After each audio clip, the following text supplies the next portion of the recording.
ಶ್ರೀ ಕೌಸಲ್ಗಿ ಅಧ್ಯಕ್ಷರೇ, ಮಾಂತೇಶಿವಾನಂದ್ ಈಗ ನಾವು ಸ್ಟೇಟ್ಮೆಂಟ್ ಅನ್ನು ಓದಿದ್ದೀರಾ? ಫೋಟೋಗಳು ತೋರಿಸ್ತೀನಿ ಸಭಾಧ್ಯಕ್ಷರೇ. ಸುಮಾರು 5-8 ಕಿಲೋಮೀಟರು ಇವರು ಓಡಾಡಿದ್ದಾರೆ.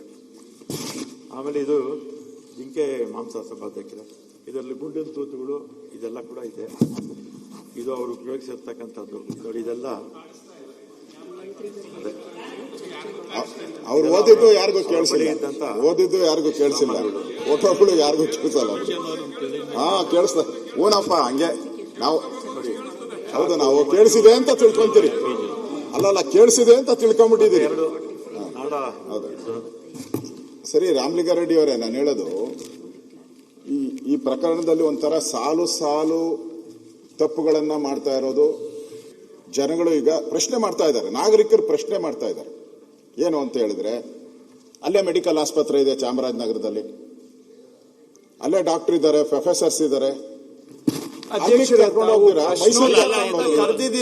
ಯಾಕೆ ತಗೊಂಡೋದ್ರಿ? ಪ್ರಶ್ನೋತ್ತರ ಆದ್ಮೇಲೆ ಮೈಸೂರಿಗೆ ಯಾಕೆ ತಗೊಂಡೋದ್ರಿ? ಮತ್ತೆ ನೀವು ಹೇಳಿದ್ದೀರಾ ಅಲ್ಲಿ ಅವ್ರು ಬರುವಂತದ್ದು ಮಾನ್ಯ ಅಧ್ಯಕ್ಷರು ಪ್ರಶ್ನೋತ್ತರ ಅವಧಿ ಅಂತ ಕರೆದಿದ್ದಾರೆ. ನಾವು ನೋಡಿದಿರಿ, ಅದೇ ಸದನದ ಬಾಳಗಿನ ನೋಡಿದಿರಿ ನಾವು. ನೀವೇನ್ ಮಾಡಿದ್ದೀರಾ ಅಂತ ನಾವು ನೋಡಿದಿರಿ. ನೀವ್ ಹೆಂಗ್ ಮಾಡಿದೀರಾ ಅಂತ ನಾವು ನೋಡಿದಿರಿ. ವಿರೋಧ ಪಕ್ಷ ಇದ್ದಾಗ ನಮ್ಗೇನು ಬುದ್ಧಿವಾದ ಹೇಳೋದ್ ಬೇಡ ಕೃಷ್ಣ ಅವರೇ, ನಮ್ಗೇನು ಬುದ್ಧಿವಾದ ಏನು ಹೇಳೋದ್ ಬೇಡ.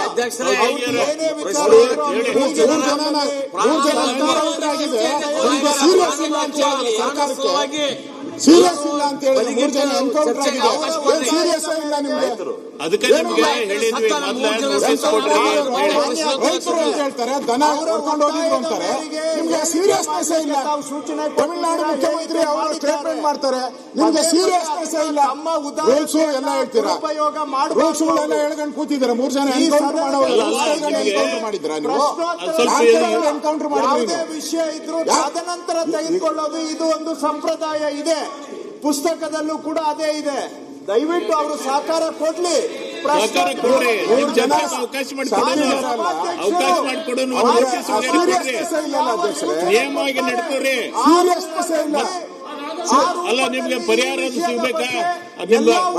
ಯಾರು ತಪ್ಪಾಗಿದೆ, ತಪ್ಪಾಗಿದೆ, ಜನಕ್ಕೆ ತಿಳುವಳಿಕೆ ಮಾಡಿಕೊಡ್ಬೇಕಲ್ಲ ನೀವು. ತಪ್ಪು ಮಾಡಿದ್ರು ನಿಯಮ ಹೋಗ್ರಿ. ನೋಡಿ, ಸದನ ನಡೀತಾ ಇದೆ. ಸದನ ನಡೀಲಿಲ್ಲ ಅಂದ್ರೆ ಪರವಾಗಿಲ್ಲ. ಸದನ ನಡೆಯುವಾಗ ಅವಕಾಶ ಇದೆ. ಈ ತರ ಎನ್ಕೌಂಟರ್ಗಳು ಮಾಡಿದ್ರೆ ಅವಕಾಶ ಇದೆ. ಅಲ್ಲ, ನಾ ಈಗ ಅವಕಾಶ ಕೊಡಂಗಿಲ್ಲ. ನಾನು ಯಾರಿಗೂ ಮಾತಾಡಕ್ಕೆ ಅವಕಾಶ ಕೊಡಂಗಿಲ್ಲ. ಇಲ್ಲ, ಅವಕಾಶ ಕೊಡಂಗಿಲ್ಲ ನಾನು. ಅಧ್ಯಕ್ಷರೇ, ಒಂದು ಸೂಚನೆ ಇಲ್ಲ, ಕನಿಷ್ಠ ಒಂದು ನೋಟಿಸ್ ಕೊಟ್ಟಿಲ್ಲ ನೀವು. ಅದಕ್ಕೆ ನಾನು ನಿಮ್ಗೆ ಪದೇ ಪದೇ ಕೇಳಿದೆ, ಒಂದು ನೋಟಿಸ್ ಕೊಡ್ರಿ. ಈಗ ಮಿನಿಸ್ಟರ್ ಸ್ಟೇಟ್ಮೆಂಟ್ ಮಾಡಿದ್ರೆ ನಿಮ್ಗೆ ಮಾತಾಡಕ್ ಬರಂಗಿಲ್ಲ. ನೋಟಿಸ್ ದಯವಿಟ್ಟು ಇದು ದಯಮಾಡಿ ಸುನಿಲ್ ಅವ್ರೆ, ದಯಮಾಡಿ ನಿಮ್ಗೂ ಎಲ್ಲ ನೀವೆಲ್ಲ ಕಾಯ್ದೆಯನ್ನ ಮಾನ್ಯ ಅಧ್ಯಕ್ಷೆ, ನಾನು ನಿಯಮದ ಪ್ರಕಾರ ನಿಮ್ ಗಮನ ಸೆಳೀತಾ ಇದ್ದೀನಿ. ಮಾನ್ಯ ಸಚಿವರು ಸ್ಟೇಟ್ಮೆಂಟ್ ಮಾಡಿದ ನಂತರ ನಿಯಮದಲ್ಲಿ ಏನ್ ಹೇಳ್ತಾ ಇದೆ? ಮಾನ್ಯ ಸಚಿವರು ಸ್ಟೇಟ್ಮೆಂಟ್ ಮಾಡಿದ ನಂತರ ರಾಜ್ಯಕ್ಕೆ ಸಂಬಂಧಿಸಿದಂತೆ ಹೆಚ್ಚಿನ ಮಾಹಿತಿಯ ಪಡೆಯುವ ಉದ್ದೇಶಕ್ಕಾಗಿ ಪ್ರಶ್ನೆಗಳನ್ನು ಕೇಳಲು ಸದಸ್ಯರಿಗೆ ಅನುಮತಿ ನೀಡಬಹುದು ಅಂತೇಳಿ ನಿಯಮಾವಳಿ ಪುಸ್ತಕದಲ್ಲಿ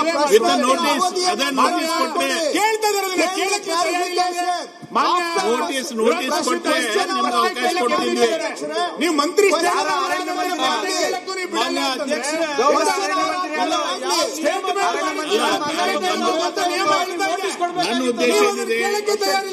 ನನ್ನ ಉದ್ದೇಶ ಏನಿದೆ, ಯಾರಿಗೆ ನ್ಯಾಯ ಸಿಗಬೇಕಾದ್ರೆ ಒಂದ್ ನಿಮಿಷ ಉತ್ತರ ಕೊಡಬೇಕು. ಯಾರು ಕೊಡಕತ್ತಿಲ್ಲ. ನಮ್ಮ ಉದ್ದೇಶ ಏನಿದೆ?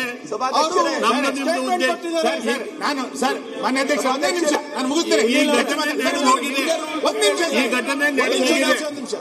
ಮಾನ್ಯ ಅಧ್ಯಕ್ಷರೇ, ಇಲ್ಲ ನೋಡಿ, ಕೇಳಿ, ಒಂದ್ ನಿಮಿಷ. ತಾವು ಹೇಳಿದ್ರಲ್ಲ, ಕೋಟ್ ಮಾಡಿದ್ರಲ್ಲ, with the consent of the speaker, a minister may make a statement on a matter of public importance. On such statement, no discussion shall be allowed. Yes. Members may be permitted to ask questions, clarifications, for the purpose of ಎಲಿಸಿಟಿಂಗ್ further information. ಅಷ್ಟು ಬಿಟ್ರೆ ನಿಮ್ಗೆ ಏನು ಅವಕಾಶ ಇಲ್ಲ ರೀ. ಯಾಕೆ ಸುಮ್ಮನೆ ನೀವು ರೂಲ್ ಒಂದ್ ನಿಮಿಷ ಕೂತ್ಕೊಳ್ಳಿ. ನಾನು ಅದನ್ನೇ ಹೇಳಿದ್ದು ಮಾನ್ಯ ಅಧ್ಯಕ್ಷರೇ, ಸದನದ ನಿಯಮಾವಳಿಯ ಪ್ರಕಾರ ಮಂತ್ರಿಗಳು ಸೋಮೋಟೋ ಸ್ಟೇಟ್ಮೆಂಟ್ ಮಾಡಿದ ನಂತರ ಚರ್ಚೆಗೆ ಅವಕಾಶ ಇಲ್ಲ ಅನ್ನೋದು ನಂಗೆ ಗೊತ್ತಿದೆ. ನಾವು ಚರ್ಚೆ ಕೊಡಿ ಅಂತ ಕೇಳ್ತಾನೆ ಇಲ್ಲ. ಕ್ಲಾರಿಫಿಕೇಶನ್ಗೆ ಕೆಲವು ಪ್ರಶ್ನೆಗಳನ್ನು ಕೇಳಬೇಕು ಅಂತ ವಿರೋಧ ಪಕ್ಷದ ನಾಯಕರು ನಿಂತಾಗ ನೀವು ಅದಕ್ಕೆ ದಯಮಾಡಿ ಅಲೋ ಮಾಡಬೇಕು. ನೀವು ಸ್ಟೇಟ್ಮೆಂಟ್ ಮಾಡಿ ಅಲೋ ಮಾಡಿ ಸರ್, ಸ್ಟೇಟ್ಮೆಂಟ್ ಮಾಡಿ. ನಾನು ಮಾತಾಡ್ತಿರ್ಬೇಕು ದಯಮಾಡಿ. ಅಲೋ ಮಾಡಿ. ಈಗ ಏನ್ ಹೇಳ್ತೀವಿ, ಕ್ವೆಶ್ಚನ್ ಅವ್ರು ಮುಗಿಲಿ, ಕ್ವೆಶ್ಚನ್ ಅವ್ರು ಮುಗಿಲಿ, ಏನಿಲ್ಲ, ಕ್ವೆಶ್ಚನ್ ಅವ್ರು ಮುಗಿಲಿ, ಇನ್ನು ಅವಕಾಶ ಕೊಡ್ತೀವಿ. ಕ್ಲಾರಿಫಿಕೇಶನ್ ಕೇಳಲಿಕ್ಕೆ ಅವಕಾಶ ಮಾಡಿಕೊಡ್ತೀವಿ. ಕ್ವೆಶ್ಚನ್ ಅವ್ರು ಮುಗಿಲಿ, ದಯವಿಟ್ಟು ಕುಂದ್ರಿ, ದಯವಿಟ್ಟು. ಕ್ಲಾರಿಫಿಕೇಶನ್ ಆದ ನಂತರ ಅದೊಂದು ಪದ್ಧತಿ ಮೇಲೆ ಬಂದಿದೆ. ಆದೇಶ ಮಾಡಿದ ನೀವು ಸ್ಟೇಟ್ಮೆಂಟ್ ಮಾಡಿದ ನಂತರನೇ ಕ್ಲಾರಿಫಿಕೇಶನ್ ಕೇಳಬೇಕು. ಆಮೇಲೆ ಕ್ಲಾರಿಫಿಕೇಶನ್ ಕ್ವಶನ್ ಅವರ್ ಆಮೇಲೆ 3 ಜನ ಸತ್ತೋಗಿದ್ದಾರೆ. ಆಮೇಲೆ ಕ್ವಶನ್ ಅವರ್ ನಡೆಸಿ. ಸರ್ಕಾರ 3 ಜನ ಕೊಂದ ನಂತರ ಏನ್ ಪ್ರಶ್ನೋತ್ತರ ನಡೆಸ್ತೀರಿ ನೀವು? ನಿಮ್ಗೆ ಏನ್ ಪ್ರಶ್ನೋತ್ತರ ನಡೆಸ್ತೀರಿ? ಬರೀ ರಾಜಕೀಯ ಬೇಕು. ರಾಜಕಾರಣ ನಾವು ಮಾಡಿದ್ದಲ್ಲ, ನೀವು ರೈತರಿಗೆ ಕೊಂದಿದ್ದು ನೀವು. ಕ್ಲಿಯರ್ ಆಗಿ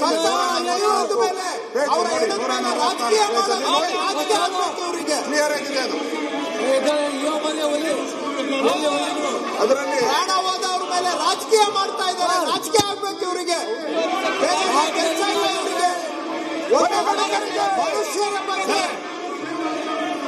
ಮನುಷ್ಯರ ಬಗ್ಗೆ ಗೌರವ ಇಲ್ಲ. ಅಧ್ಯಕ್ಷರೇ, ನಾನು ಓದ್ತೀನಿ ನೋಡಿ. ವಿಧಾನಸಭಾ ಅಧ್ಯಕ್ಷರು ಅನುಮತಿ ಪಡೆದು ಸಾರ್ವಜನಿಕ ಮಹತ್ವದ ವಿಷಯದ ಮೇಲೆ ಹೇಳಿಕೆ ನೀಡಬಹುದು. ಅಂತ ಹೇಳಿಕೆಯ ಮೇಲೆ ಯಾವುದೇ ಚರ್ಚೆಗೆ ಅವಕಾಶವಿರತಕ್ಕದ್ದಲ್ಲ. ಆದರೆ ರಾಜ್ಯಕ್ಕೆ ಸಂಬಂಧಿಸಿದಂತೆ ಹೆಚ್ಚಿನ ಮಾಹಿತಿ ಪಡೆಯುವ ಉದ್ದೇಶಕ್ಕಾಗಿ ಪ್ರಶ್ನೆಗಳನ್ನು ಕೇಳಲು ಸದಸ್ಯರಿಗೆ ಅನುಮತಿ ನೀಡಬಹುದು ಅಂತ ಇದೆ. ಅನುಮತಿ ಕೊಡಬಹುದು. ಅನುಮತಿಯನ್ನು ತಾವು ಕೊಡಬಹುದು. ಕ್ಲಾರಿಟಿ ಇದೆ ಪುಸ್ತಕದಲ್ಲಿ. ನಿಯಮ ಪ್ರಕಾರ ಮಾಡಕ್ ಬರಲ್ಲ. ಸರ್, ಇಲ್ಲ, ಅಧ್ಯಕ್ಷರೇ,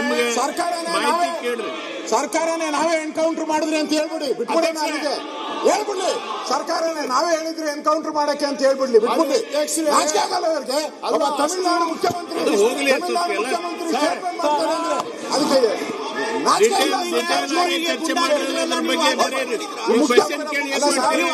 ನಮಗ್ ಬಿಟ್ಬಿಡಿ. ತಮಿಳುನಾಡು ಮುಖ್ಯಮಂತ್ರಿ ಸ್ಟೇಟ್ಮೆಂಟ್ ಮಾಡ್ತಾರೆ, ನಾಚಿಕೆ ಆಗಲ್ಲ, ಖಂಡನೆ ಅಂತ ಹೇಳ್ತಾರೆ. ಸರ್ಕಾರಕ್ಕೆ ಮಾನಮರ್ಯಾದೆ ಇದೆಯಾ? ಮಾನಮರ್ಯಾದೆ ಇದೆಯಾ ಸರ್ಕಾರಕ್ಕೆ? ಸ್ಟೇಟ್ಮೆಂಟ್ ಮಾಡ್ಬೇಕಾಯ್ತು, ಅವರು ಹೇಳ್ಬೇಕಾಯ್ತು. ಪರಿಹಾರ ಏನ್ ಕೊಡ್ತೀರಿ ಅವ್ರಿಗೆ? ನ್ಯಾಯಾಂಗ ತನಿಖೆ ಮಾಡ್ತೀವಿ ಏನಂತ ಹೇಳ್ಬೇಕಾಯ್ತು. ಓದಿದ್ರು ಬಿಟ್ರು. ಅದರಲ್ಲಿ ನೋಡಿ, ಅವ್ರ ಸ್ಟೇಟ್ಮೆಂಟ್ ಏನ್ ಹೇಳಿದ್ದಾರೆ ಅಂದ್ರೆ ಅವ್ರ ಮೇಲೆ ಮೊದಲು ಕೇಸ್ ಏನೂ ಇರಲಿಲ್ಲ ಅಂತ ಹೇಳಿದ್ದಾರೆ. ಸ್ಟೇಟ್ಮೆಂಟ್ ಅಲ್ಲಿ ಅವನ ಮೇಲೆ ಯಾವುದೇ ಹಿಂದೆ ಕೇಸ್ ಇರಲಿಲ್ಲ ಅಂತ ಹೇಳಿದ್ದಾರೆ. ಏಕಾಏಕಿ ಹಂಗೆ ಕಳ್ಳಾಗೋತಾನೆ ಅವನು. ಮಾನ್ಯ ಅಧ್ಯಕ್ಷರೇ, ಸ್ಟೇಟ್ಮೆಂಟ್ ಅಲ್ಲಿ ಮಾನ್ಯ ಅಧ್ಯಕ್ಷರೇ, ದಯಮಾಡಿ ಏನೋ ಇಲ್ಲ ಸಚಿವರು ಸ್ಟೇಟ್ಮೆಂಟ್ ಮಾಡಿದ ನಂತರ ಕ್ಲಾರಿಫಿಕೇಶನ್ ಅವಕಾಶ ಕೊಡಬೇಕು. ನಿಮ್ಮ ನಿಯಮದಲ್ಲೇ ಇದೆ. ನಿಮ್ಮ ನಿಯಮದಲ್ಲೇ ಇದೆ. ಕ್ಲಾರಿಫಿಕೇಶನ್ ಅವಕಾಶ ಕೊಡಲಿಲ್ಲ ಅಂದ್ರೆ ಸ್ಟೇಟ್ಮೆಂಟ್ ಮಾಡಿದ್ರೆ ಕ್ಲಾರಿಫಿಕೇಶನ್ ಕೊಡಬೇಕು. ನಿಯಮದಲ್ಲೇ ಇದೆ. ನೀವು ಅದಕ್ಕೆ ಅವಕಾಶ ಕೊಡಲ್ಲ. ಅವಧಿಯ ನಂತರ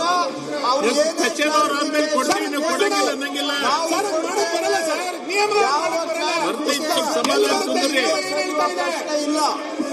ನಿಯಮ ಹೇಳ್ತಾ ಚರ್ಚೆಗೆ ಸರ್ಕಾರ ತಯಾರಿದೆ.